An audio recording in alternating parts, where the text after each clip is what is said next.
Hi, I'm Dean Ricci at Ricci's Landscape Management, and today I'm going to talk about truck capacities and how to load the truck and what to do when you're carrying a load for the dump truck.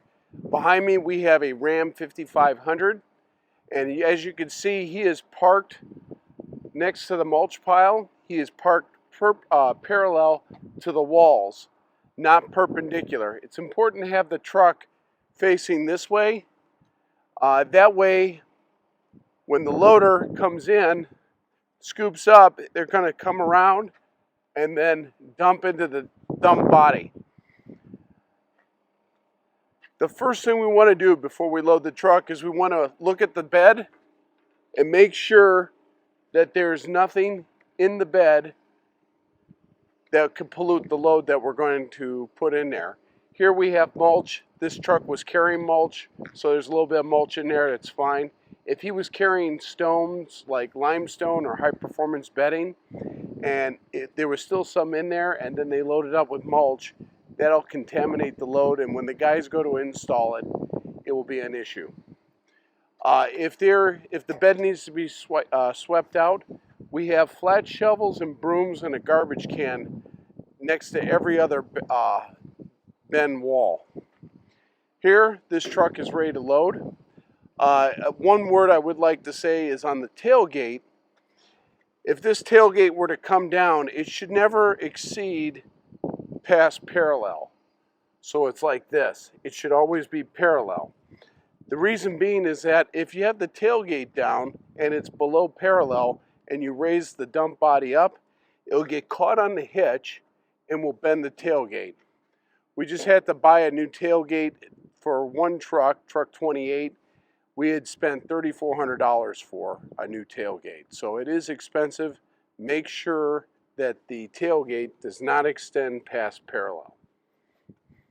Now we're ready to load the truck.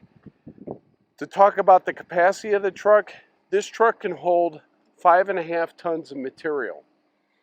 That is very hard to overload this truck with mulch, but if we're talking stone, 5.5, 6 tons of material, that's about 6 bucketfuls with the Bobcat. For mulch, you're looking at maybe 6, 7, maybe 7.5 yards of mulch in here before it starts overflowing. We'll talk after this gets loaded about tarping the truck.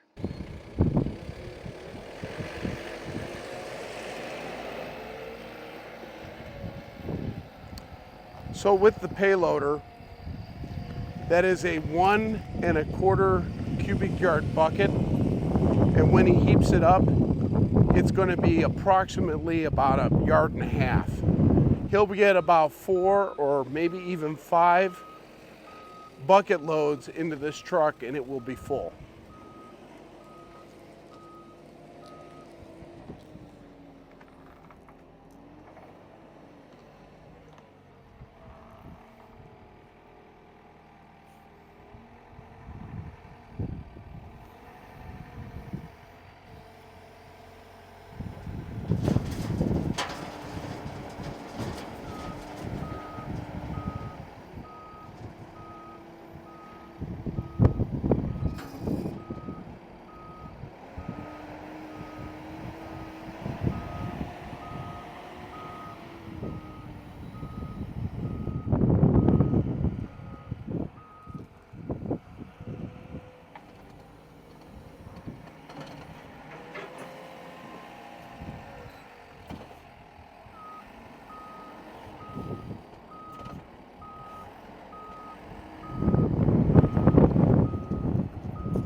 Okay, now that Rick has loaded the truck here, it's not overloaded.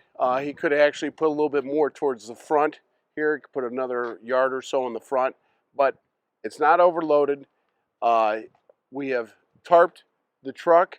You can see how he's got the bungees in the front, the middle, and also in the back, and as well as the other side.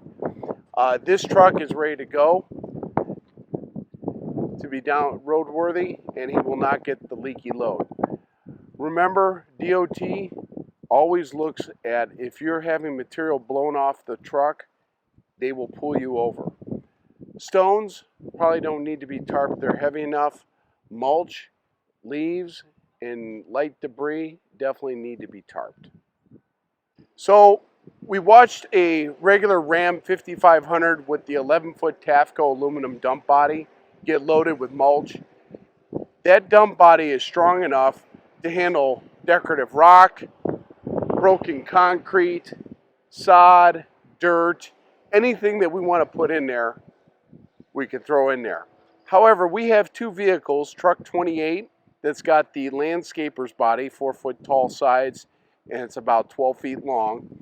And we have King Kong, which is truck 54, which has got the same body style as 28, but it's another 4 feet longer, so it's 16 feet in length. King Kong can hold 20 yards of mulch, and that is all we carry in that, is mulch and leaves and light debris. We do not put concrete or dirt and stones in there. It's just the bed is not strong enough for that material.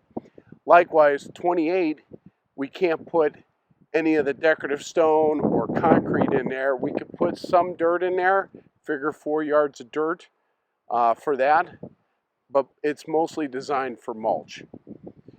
When in doubt, look at the standard operating procedures on truck capacities. Thank you for joining me. I'm Dean Ricci.